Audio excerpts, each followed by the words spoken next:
Y mi siguiente invitado de la mañana es René Quevedo, experto en economía del trabajo, y que ha dicho varias veces que no es un problema de falta de trabajo, sino de falta de confianza. René, y pusiste hoy el dedo en la llaga hace unos días con esta feria de empleo, donde explicabas que antes el 35% de las personas que iban a estas ferias de trabajo salían con un trabajo. Eso se ha reducido a menos de la mitad, 16%. Bienvenido como siempre y buenos días. Gracias, Fernando. Un placer estar acá. Un saludo a toda la audiencia. Bueno, problemas de confianza. Yo creo que es uno de los puntos, pero también está el tema de la educación, está el Sí, tema de la falta de búsqueda de esa inversión extranjera y nacional y obviamente un código de trabajo que sigue siendo una barrera tanto de entrada como de salida del trabajo. sí. Miren, a mí me gusta siempre contextualizar las cosas, ¿no? Mire, en julio del 2012, ¿ok? Entiéndase, estamos en el pico de la ampliación del canal, el 4% de desempleo, 100.000 vacantes eh, disponibles. El Banco Mundial emitió un informe que está en Internet, se llama Mejores empleos en Panamá, el rol del capital humano, ¿okay? Julio del 2012. Ellos advertían que la finalización de los trabajos de ampliación iban a ocasionar una desaceleración en el ritmo de crecimiento económico en la próxima década y una reducción de la demanda laboral. Y urgía en aquella oportunidad a las empresas o instituciones de capacitación a que se llevaran a cabo programas para reconvertir mano de obra que iba a quedar disponible, particularmente en el sector de la construcción, hacia otros sectores. ¿Okay? Sí. Entonces, ¿qué pasó? Efectivamente, se terminó la ampliación del canal un poquitico más tarde de lo anticipado. Hubo una reducción, era una desaceleración de los ritmos de crecimiento económico, pero esa reconversión no ocurrió. ¿Qué pasó? 59.000 trabajadores del sector privado perdieron sus empleos, ¿okay? Se agregaron 64.000 funcionarios y aproximadamente 250.000 informales, 249.600 para ser exacto. Quiere decir esto, que en ese periodo de tiempo, en esa década, cada trabajador asalariado del sector privado formal que perdió su empleo fue sustituido en la economía por un funcionario y 4 informales. Ese es el proceso de precarización y estatización laboral más salvaje que ha vivido este país. ¿Okay? Eh, y una cuestión muy importante, los 6 sectores que aportan las 2/3 partes de los empleos del país, comercio, construcción, turismo, industria, logística y otras actividades de servicio, como bloque generaron 100% empleo informal, 100%. Estos sectores generan, como dije antes, las 2/3 partes de los empleos del sector privado, generan 4 de cada 5 nuevos empleos que genera la economía y de los 10.000 informales que se agregan a la economía todos los meses, 9.000 vienen de allí. Entonces, estamos hablando de esos sectores dejaron de ser atractivos para la inversión privada, ¿okay? Estos sectores. Entonces, al haber menos inversión privada, hay menos generación de empleo formal. Si Claro. no hay empleo formal, la caja del Seguro Social está condenada a muerte, hagamos lo que hagamos. ¿Okay? La caja del Seguro Social no existe sin cotizantes, ¿no? Si nos venimos un poquitico más acá, ¿okay? y tomamos la fotografía 2017-2022, todo esto estoy recitando las cifras de la Contraloría. Mitradel pasó de tramitar 445.000 nuevos contratos laborales Ah, en el 2017 a 240.000 en el 2022. Quiere decir esto que la economía perdió en un periodo de 5 años 205.000 contratos. ¿Okay? Y en ese periodo de tiempo, la población económicamente activa, entiéndase, la gente que empezó a buscar trabajo, aumentó en 147.000 personas. Matemáticas simples. Hay un déficit de 352.000 personas buscando empleo digno, entiéndase, empleo digno que paga empleo formal, ¿okay? Y no lo encuentra. En ese periodo de tiempo, la informalidad pasó de 40.8 a 48.2, o sea, aumentó 7 puntos en 5 años. El número de informales, ¿okay?, que genera la economía pasó de 1.900 nuevos informales por mes a más de 10.000. ¿Okay? Los ninis de 15 a 29 años aumentaron en 56%. ¿Okay? Y los jóvenes de entre 15 y 29 años, en ese periodo de tiempo, solo obtuvieron 1 de cada 50 nuevos empleos generados por la economía. Entonces, estamos ante una crisis laboral. ¿Okay? El desempleo bajó, sí, porque aumentaron los informales y va a seguir bajando porque van a seguir aumentando los informales. Las cifras de informalidad las conoceremos el 30 de octubre, ¿okay? Pero yo anticipo que obviamente no me atrevo a pronosticar porcentajes, pero sí va a haber un aumento de la informalidad porque Mitradel está tramitando casi un tercio menos contratos laborales de los que tenían en el mismo periodo del 2019. ¿No? Así que todo elemento que agrega incertidumbre genera desempleo. Claro. Toda restricción de movilidad en una economía donde el 70% de los empleos son presenciales genera desempleo. Tan es así, y algo que no tiene nada que ver con empleo. Si yo tomo los informes de la Contraloría y mido el número de pasajeros en metro y mi bus en los 6 primeros meses del año, ¿okay? Versus el 2019, entiéndase que Panamá tiene 40% de todos los empleos del país y 42% de toda la población que está buscando trabajo, ¿okay? Estamos 20% menos, ¿okay? Hay 20% menos pasajeros que en el 2019, o sea, la gente está moviendo menos. Entonces, obviamente todavía no estamos, no hemos recuperado todavía el ritmo prepandemia, a pesar de que sí, a nivel de empleo ya estamos por encima, igual también que el PIB, ¿no? Pero nuestro problema es el empleo que estamos generando, que es un empleo fundamentalmente informal, debido a que no existe confianza para invertir en el país, particularmente en aquellos sectores que generan la mayoría de los empleos. Y esto es una tendencia que va a continuar. Y todas estas cosas que están pasando ahora, que se ven en el ambiente, el tema político, el tema minera, el tema ahora, todo este tema de la demanda a un banco, etcétera, todo agrega a esa incertidumbre. Hoy veo una noticia en la página 9 de Metro Libre que dice: proponen insertar a trabajadores mineros en otros proyectos. Y lo peor es que son 3 dirigentes sindicales los que lo proponen. Eso no tiene sentido. Eso no tiene sentido. De hecho, no ocurrió en los últimos 10 años para reinsertar a trabajadores de la construcción en otros sectores. Sencillo, eso no tiene ningún sentido. Entonces, yo creo que tenemos que aterrizar. No se entiende la dimensión de la crisis laboral. O sea, nosotros no hemos sido capaces de reinsertar a los trabajadores de la construcción. Mire, como dije antes, entre el 2017 y el 2022, que se perdieron 205.000 empleos, hubo expansión del empleo donde hubo inversión. Minería, ¿okay?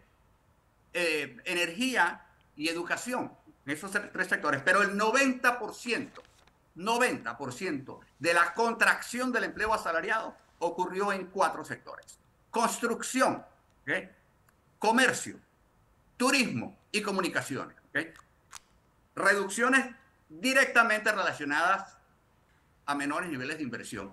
Nuestro problema es la inversión. Si no hay inversión privada, yo no necesito a nadie y contrataré empleos informales. Si nosotros no generamos inversión privada, seguiremos generando informales. Entonces, no tiene ningún sentido. Si no lo hemos podido hacer en 10 años, ¿okay? No tiene sentido. Yo no le daría mucho. Necesitamos inversión. O sea, inversión privada. Si yo no estoy seguro de que me va, o por lo menos tengo cierta esperanza de que me va a ir bien en un negocio, ni que me regalen la plata y no necesito a nadie, ¿ok? Yo seguiré contratando informales. Sencillo, yo creo que esto hay que darle mucha vuelta. Aquí no hay nada ideológico, esto es matemática simple. Bueno, pusiste hace unos días que esta feria de turismo, esta feria de empleo, perdón, desnuda la crisis laboral que vive el país. ¿Por qué? Así es, sí. O sea, tenemos hoy, bueno, como dije antes, ¿no? Si vemos las cifras de los últimos 5 años, lamentablemente no vamos a tener las nuevas cifras del mercado laboral hasta el 30 de octubre, pero tenemos una demanda laboral muy superior a la oferta. En los últimos 5 años, 2017, 2022, la economía perdió 205.000 contratos laborales, ¿ok? Eso es data dura, ¿ok? y la población económicamente activa aumentó en 147. O sea que hay 352.000 personas buscando empleo digno y no lo encuentran. ¿Okay? Por eso es que dentro de toda esta discusión del tema minero, agregar 40.000 trabajadores del sector del ecosistema minero a esa cifra para que sean 400.000 no tiene ni patas ni cabeza. ¿Okay? Nuestra crisis laboral es hoy. ¿Okay? Hoy tenemos una crisis laboral, hoy necesitamos empleo, ¿okay? en este momento. Entonces, y esto va a seguir. ¿Por qué? Otro tema fundamental es que los nuevos empleos, que sí los hay, ¿okay? requieren mayor nivel de escolaridad. ¿Okay? 85% de los nuevos contratos o de los empleos formales requieren 13 o más años de escolaridad. Lo cual me presenta un problema porque el 75% de quienes perdieron sus trabajos producto de la pandemia eran trabajadores con 11 o menos años de escolaridad. ¿Okay? Entonces, tenemos un gap ahí, por eso es que todavía tenemos 150 y tantas mil personas recibiendo el vale digital. ¿Okay? Claro. Es decir, entonces, ¿qué ocurre? Necesitamos, y solamente va a haber buenos empleos donde haya inversiones, va a haber empleo asalariado donde haya inversiones, va a haber buenos salarios donde haya inversiones. Sin inversión privada, ¿okay? el empleo asalariado no existe. Entonces creo que tenemos que entender, porque hasta ahora el Estado ha estado interviniendo. La planilla estatal y los subsidios son el refugio de quien no encuentra empleo en una economía que no está generando empleo sostenible. ¿Okay?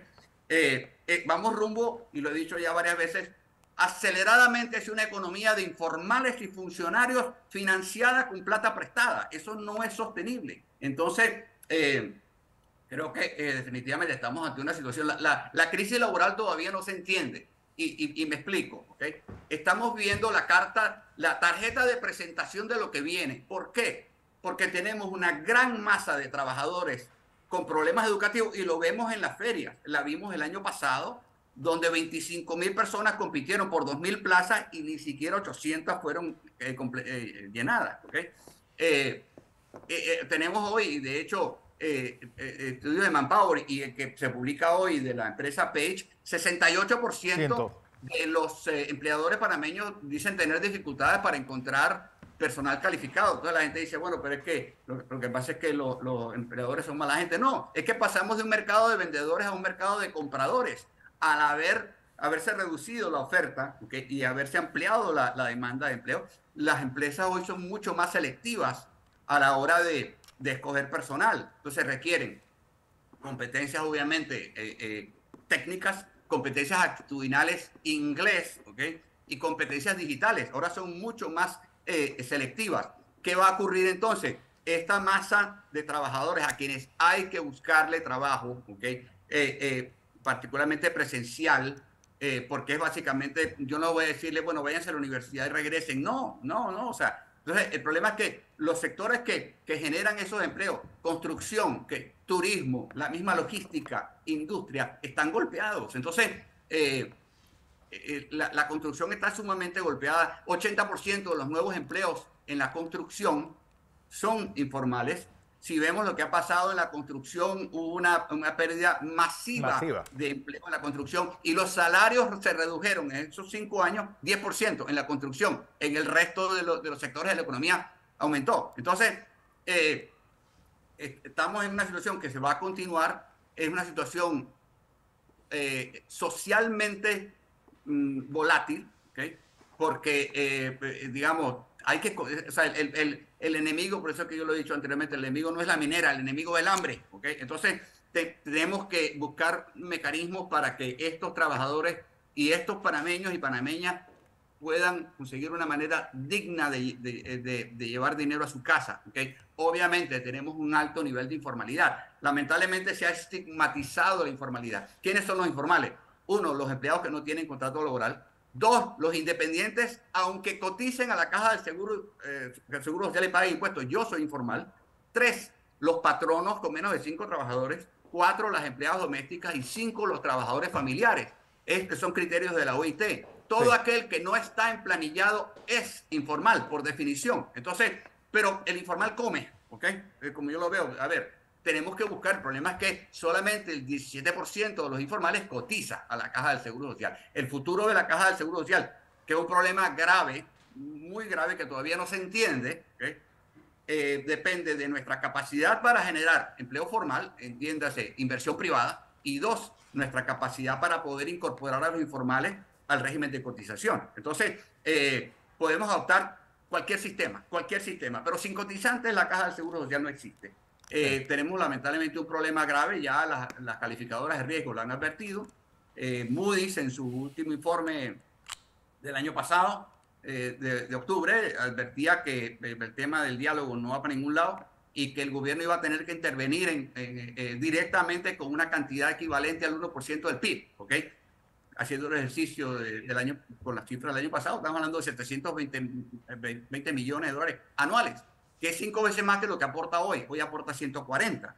Aún con los ingresos de la minera, 190, todavía queda un hueco allí de 350, 400 millones de dólares que tiene que salir de algún lado en este momento, y lo que temen las calificadoras es que se recurra a más deuda. Claro. Ya andamos por 48.000 millones de dólares, ¿ok?